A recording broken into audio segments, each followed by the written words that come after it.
CB says, question, how long should you wait to date a divorced man to ensure you're not a rebound relationship? Well, here's what you should do, CB, is you should do what I talk about in the Forever Woman program, where I talk about abundance dating and having kind of these different options with men and him being in your rotation, right? And you just give him some time to prove himself, because over time things will come out.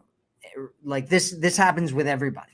So over time everybody's stuff starts coming out, and it just takes time, right? It takes weeks. Sometimes it takes minutes, right? Like you meet a person and they're like, and they just start saying crazy things, and you're like, oh my god, you did what? And you're what? And and they're like talking about their ex the whole time. They're like, well, I couldn't believe that she would do that. And you're like, oh, you're still in love with your ex, right? Or they're like, doing some kind of crazy thing where they're talking about like weird stuff that you're not into or whatever, right? And what you want to do is make them as comfortable as you possibly can, right? You have a conversation with them and you talk to them about things, and you talk to them about their ex. Just ask them like what happened in their previous relationship, and they'll start talking, and based on what they say and how they say it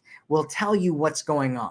And so if you start talking to him about his ex and he's like, yeah, we just didn't really work out and whatever, and we really liked each other for a while, but over time it just felt like we were kind of roommates, or we kind of grew in different directions or something like that, then the probability is that he's over it, right? That's the probability. But if he's like talking about her in a negative way and attacking her, and he's really emotionally charged, you can see he's like getting really upset about it. Like my brother has been divorced to his ex-wife for, wow, it's been almost 20 years now. It's been almost 20 years. And we were talking about her. I was just in Colorado visiting him not too long ago, like 2 weeks ago. And he was talking about her, and you could tell he was just like, and just all this emotion. And like at some point he let it slip. He's like, yeah, I'm still not over it. Right. I'm still not over her.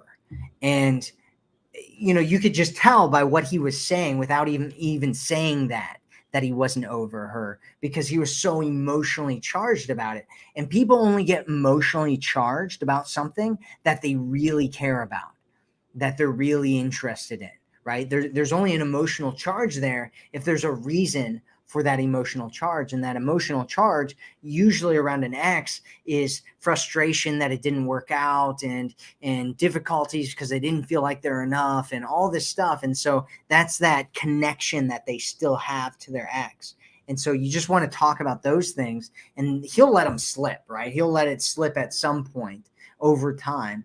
And that's why you want to give them time. You want to give all guys time.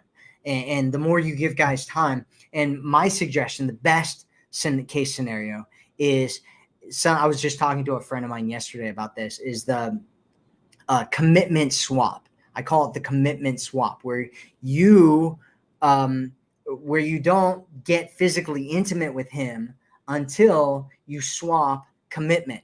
Right? That is the best case scenario for you, because it cuts out all the rest of the nonsense out there.